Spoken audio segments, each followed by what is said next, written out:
Hola lectores, ¿qué tal? ¿Cómo estáis? Yo bien, tirando, sí, muy ocupado, casi no tengo tiempo de hecho. Pero bueno, aquí estamos, al pie del cañón. ¿De qué os iba a hablar en este vídeo? Sí. Hoy os traigo un libro de humor. Lo leí más o menos al principio del confinamiento y aunque yo considero que anímicamente he llevado bien toda la cuarentena, sí que me apetecía leer algo más divertido, algo más cómico, algo que me hiciera reír. Y es que es precisamente en los momentos más tristes en los que se hace patente la necesidad de reírnos, de pasárnoslo bien. Y mientras vosotros veis la intro, yo me voy a hacer mi café. Bienvenidos a Trotalibros.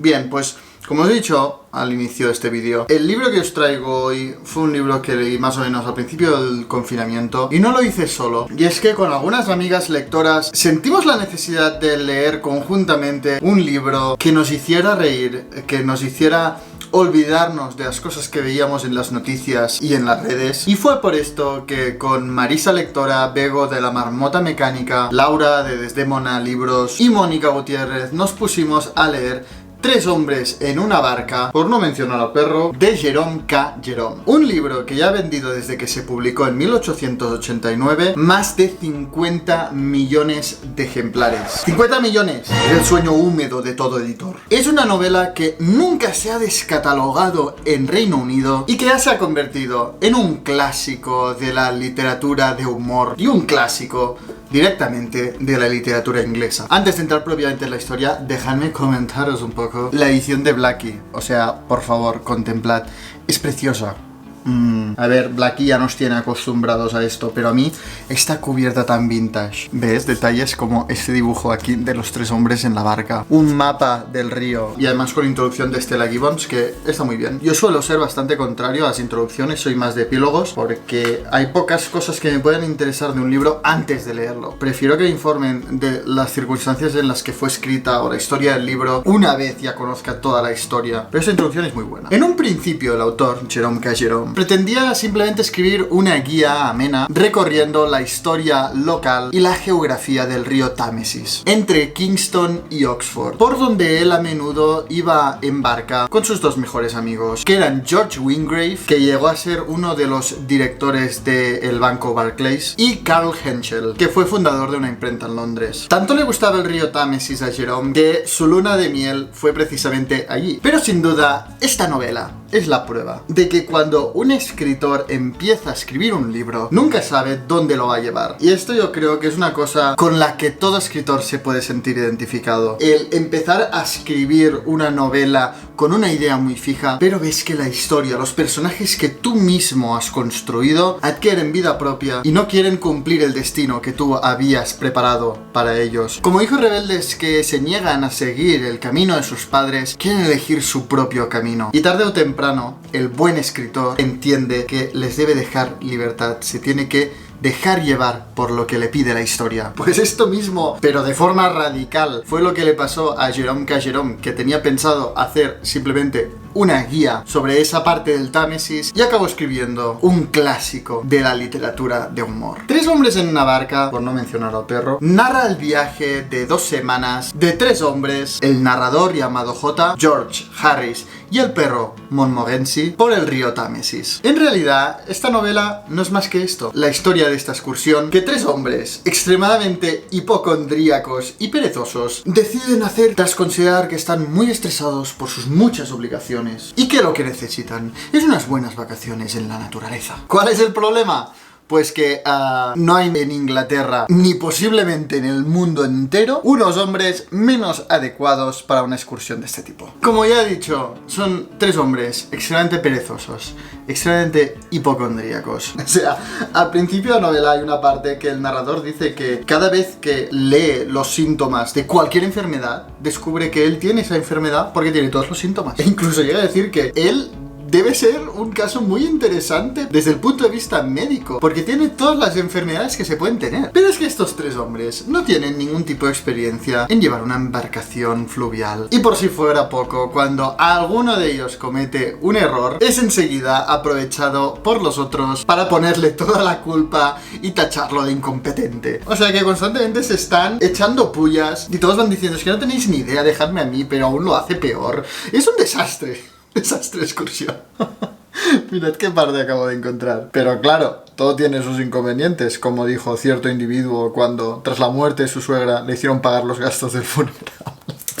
Está claro que lo mejor de esta novela es el carácter de sus personajes, que se deja ver cada vez que se topan con alguno de los muchos obstáculos con los que se encuentran en su viaje, y muy especialmente las anécdotas divertidísimas con las que ilustran sus opiniones y reacciones. En este sentido me recordó mucho a Family Guy, padre de familia. Cada vez que alguien cuenta una anécdota y dice: esto es como la vez que... y aquí se abre una anécdota súper divertida. Tres hombres en una barca es este estilo. Y realmente tres hombres en una barca, por no mencionar al perro, consigue tenerte sonriendo a lo largo de toda su lectura. E incluso en un principio hacerte reír. Y que una novela te haga reír es difícil. Tres hombres en una barca conmigo lo ha conseguido. Yo me reía con sus malentendidos, sus anécdotas, este humor inglés, esta ironía tan fina, escondida en un relato ameno, accesible, fresco. Un humor que, aunque no tiene nada de agrio o incluso inapropiado, como Stella Gibbons menciona en su introducción, no hay ninguna referencia al sexo. Es un humor inocente a lo Mr. Bean. Pero aún así, decía, se entrevé en el relato una crítica finísima a la burguesía inglesa de la época. Y todo esto que he mencionado es realmente lo mejor de esta novela. Y quizá el tipo de libro que yo necesitaba leer en el momento que me puse a leer esta novela. Una lectura nada exigente, fácil, que me permitiera relajarme y a la vez reírme, alegrarme, sonreír. Sin embargo, no es una novela redonda, no es una novela perfecta. A mi parecer, y creo que fue una opinión bastante compartida en el grupo, desgraciadamente el libro va menos, se va desinflando. Empieza muy bien, hay algunas bromas que dices: ¿cómo me voy a reír yo con esta novela? Pero a medida que va avanzando el viaje, es como que no consigue romper el constante círculo cómico y construir una mínima historia. Un mínimo movimiento, al menos en este círculo, que permita llevar al lector a nuevas situaciones cómicas diferentes de las iniciales. Es como que no avanza y consecuentemente se repite. No consigue retener el interés del lector en sus personajes. A mi parecer, Jerome K. Jerome desaprovechó la oportunidad de construir, profundizar más en sus personajes, aunque sea de forma cómica, perfilarlos más, que el lector conozca a los tres hombres, dar una razón de ser a que sean tres hombres y no uno, porque es que todos se parecen. Los tres son perezosos, los tres son hipocondríacos, a los tres les gusta tanto comer como les disgusta esforzarse. De hecho, el personaje mejor perfilado de esta historia es el perro, el Fox Terrier Montmorency, un perro que no hay nada que le guste más que meterse en peleas callejeras con las peores bandas de perros de cada pueblo en el que se detienen. E incluso el perro también creo que es otra oportunidad desaprovechada. Es como que yo iba leyendo y quería saber más de estos tres hombres, más del perro, y el narrador no salía de este círculo de anécdotas cómicas y de situaciones absurdas. E incluso en el humor se va desinflando, y cuando la lectura pierde la frescura del principio, cuando empiezas a leerla, ya se te hace repetitivo. No suspendería este libro. Es más, yo entiendo que no se haya descatalogado, que siga vigente y que haya muchos lectores que se lo pasen bien leyendo tres hombres en una barca. Simplemente que yo le pondría un suficiente 5 pelado. Mi nota de toda la vida en matemáticas, vamos, un 5 pelado. Ay, contento que estaba yo con el 5. En mi casa me felicitaban y luego yo tenía que ver mi compañero llorando porque solo tenía un 9. Cosas de la vida.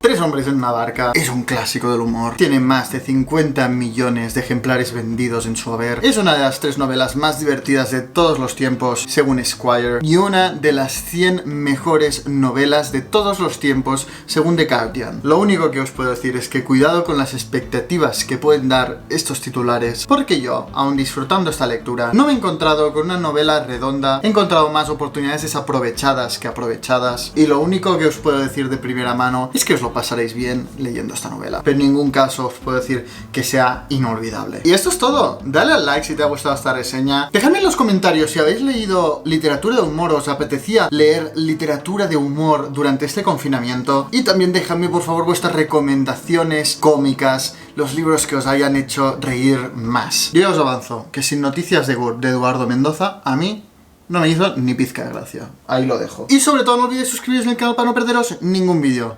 Leed mucho.